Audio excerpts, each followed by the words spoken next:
नमस्कार दोस्तों, study today with Viplav YouTube channel में आप सभी का स्वागत है। आज के इस वीडियो में क्लास 9 के लिए मैथ्स के वीकली टेस्ट के लिए VVI 16 ऑब्जेक्टिव क्वेश्चन को सॉल्व करेंगे। इस वीडियो में सारे क्वेश्चन आपके आने वाले वीकली टेस्ट के लिए अति महत्वपूर्ण रहेगा, इसलिए वीडियो को अंत तक देखिएगा, वीडियो को लाइक करिएगा और शेयर करिएगा। तो चलिए शुरू करते हैं।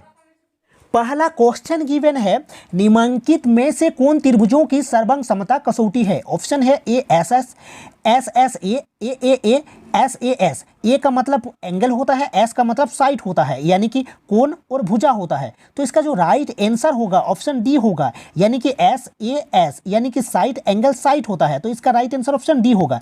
तो सर्वांग समता कसौटी को याद रखिएगा, एस ए एस होता है और होता है ए एस ए होता है, और क्या होता है ए एस होता है, ए एस होता है, और होता है एस एस एस भी होता है, और एक याद रखिएगा आर एच एस होता है। यानी कि क्या होता है, आर मतलब समकोण कर्ण और भुजा होता है, यानी कि आर एच एस होता है, यानी कि समकोण कर्ण भुजा। तो इनको याद रखिएगा, सर्वांग समता का कसौटी है। ठीक है, नोट कर लीजिएगा। तो चलिए नेक्स्ट क्वेश्चन को देखते हैं। नेक्स्ट क्वेश्चन देखिए, क्वेश्चन 2 को देखिए। क्वेश्चन 2 में गिवन है, निम्नलिखित में से कौन त्रिभुजों की सर्वांग समता कसौटी नहीं है। सर्वांग समता कसौटी नहीं है, तो सर्वांग समता कसौटी क्या क्या है। तो देखिए एस ए एस होता है, नोट कर लीजिएगा फिर से, ए एस ए होता है, और क्या होता है एस एस एस होता है, और ए एस होता है, और क्या होता है, और होता है आर एच एस होता है। तो एस ए एस होता है, ए एस ए होता है, ए एस होता है, और क्या होता है आर एच एस होता है। तो कौन सा नहीं है, तो इसका जो राइट आंसर होगा एस एस ए नहीं है, एस एस ए नहीं है, यानी ऑप्शन सी हो जाएगा राइट आंसर, एस एस ए नहीं है। ठीक है, तो चलिए नेक्स्ट क्वेश्चन को देखते हैं। क्वेश्चन नंबर 3 को देखिए। क्वेश्चन नंबर 3 में गिवन है, एक देखिए, यदि ए बी सी त्रिभुज ए बी सी सर्वांग सम है पी क्यू आर, तब पी आर बराबर है, यानी पी आर का जो संगत भुजा होगा वो कौन सा होगा। देखिए पी आर का जो संगत भुजा होगा वो ए सी होगा। पी आर का संगत भुजा क्या होगा, ए सी होगा। तो इसका राइट आंसर ऑप्शन सी होगा। और ए सी का देखिए ए बी का संगत भुजा क्या होगा, ए बी का संगत भुजा पी क्यू होगा। ठीक है, और क्या होगा बी सी का संगत भुजा क्या होगा, बी सी का संगत भुजा क्यू आर होगा। तो नोट कर लीजिएगा, तो इसका राइट आंसर ए सी होगा। तो चलिए नेक्स्ट क्वेश्चन को देखते हैं। क्वेश्चन नंबर 4 को देखिए। क्वेश्चन नंबर 4 गिवन है, यदि ए बी सी सर्वांग सम पी क्यू आर है तब बी बराबर है, तो जो कोण बी होगा वो किसके बराबर होगा ना, बी जो बराबर होगा वो क्यू के बराबर होगा। तो कोण बी जो होगा वो बराबर होगा कोण क्यू के, कोण बी जो बराबर होगा कोण क्यू के। तो इसका राइट आंसर ऑप्शन बी होगा। तो चलिए नेक्स्ट क्वेश्चन को देखते हैं, क्वेश्चन नंबर 5 को। क्वेश्चन नंबर 5 में देखिए गिवन है, क्वेश्चन नंबर 5 गिवन है, त्रिभुज ए बी सी एवं डी ई एफ में यदि ए बी बराबर है डी ई के, बी सी बराबर है ई एफ के, बी सी बराबर है ई एफ के, और ए बी सी त्रिभुज सर्वांग समता है डी ई एफ के, तो ऑप्शन गिवन है। तो इसका जो राइट आंसर होगा वो देखिए बी और ई होगा, यानी कि कौन बी और ई बराबर होगा, ऑप्शन बी होगा इसका राइट आंसर। तो नेक्स्ट क्वेश्चन को देखते हैं। क्वेश्चन नंबर देखिए 6 को देखिए। क्वेश्चन नंबर 6 में गिवन है, एक त्रिभुज की तीनों भुजाएं दूसरे त्रिभुज के तीनों भुजाओं के बराबर है, यानी एस एस एस। तो दोनों त्रिभुज सर्वांग समता होंगे, नियम एस एस एस होगा। साइड साइड साइड, भुजा भुजा भुजा, यानी ऑप्शन सी हो जाएगा इसका राइट आंसर। ये जो आर एच एस होता है, ये जो सर्वांग समता का नियम किस में लागू होता है, समकोण में लागू होता है, समकोण त्रिभुज में लागू होता है, आर एच एस। ठीक है, तो इसका राइट आंसर ऑप्शन सी होगा। तो चलिए नेक्स्ट क्वेश्चन को देखते हैं। क्वेश्चन नंबर 7 देखिए, आर एच एस सर्वांग समता का नियम लगता है किसमें, समकोण त्रिभुज में। चलिए डिस्कस कर लेते हैं। देखिए एक समकोण त्रिभुज मैंने खींचा ए बी और सी, और एक दूसरा समकोण त्रिभुज मैंने खींचा पी क्यू आर। तो आर एच एस का जो सर्वांग समता नियम लागू होगा वो कैसे लागू होगा ना, एक कोण समकोण होना चाहिए, यानी बी समकोण है तो क्यू समकोण होना चाहिए, और जो कर्ण है ए सी और पी आर बराबर होना चाहिए, और किसी एक भुजा बराबर होना चाहिए, या तो ए बी बराबर होगा किसके, ए बी बराबर होगा पी क्यू के, तो वो सर्वांग समता का नियम होगा, यानी कि बी हो जाएगा इसका राइट आंसर।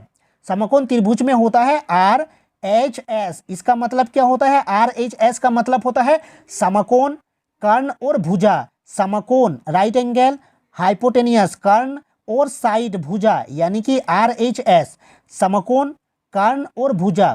तो चलिए नेक्स्ट क्वेश्चन को देखते हैं। क्वेश्चन नंबर 8 को देखते हैं। क्वेश्चन नंबर 8 गिवन है, चतुर्भुज के अंत कोणों का योग होता है। तो चलिए कोई भी एक चतुर्भुज खींच लेते हैं, 4 भुजा, ठीक है, एक चतुर्भुज होगा, तो इसके जो अंत कोणों का योग होगा वो 360 डिग्री के बराबर होता है। कितने? 360 डिग्री के बराबर होता है, यानी कि इसका राइट आंसर ऑप्शन डी होगा। तो नेक्स्ट क्वेश्चन को देखते हैं। क्वेश्चन नंबर 9 को देखते हैं। क्वेश्चन नंबर 9, एक चतुर्भुज के तीनों कोण दिया गया है, तो इसका चौथा कोण क्या होगा? तो चौथा कोण क्या होगा? 360 डिग्री से हम इस 3 जो कोण गिवन है इसको घटा देंगे, क्योंकि चतुर्भुज के चारों कोणों का योग 360 डिग्री के बराबर होता है। तो इन 3 जो कोण है इनको हम घटा देंगे, तो 75 और 75 कितना होगा? 150 होगा, और 90 को ऐड करेंगे तो 240 होगा। देखिए, तो 240 को हम 360 डिग्री से घटा देंगे तो कितना होगा? देखिए 120 डिग्री होगा इसका राइट आंसर, यानी कि ऑप्शन डी होगा इसका right answer.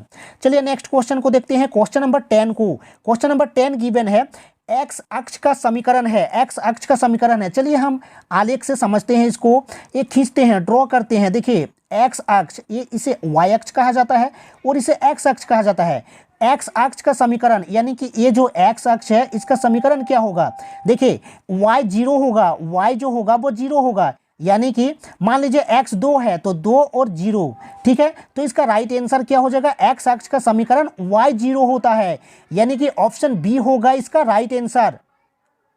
Next question given है, y बराबर 0 समीकरण है, तो y बराबर 0, y बराबर 0 तो समीकरण होता है x अक्ष का, यानी ऑप्शन ए होगा राइट आंसर x अक्ष का।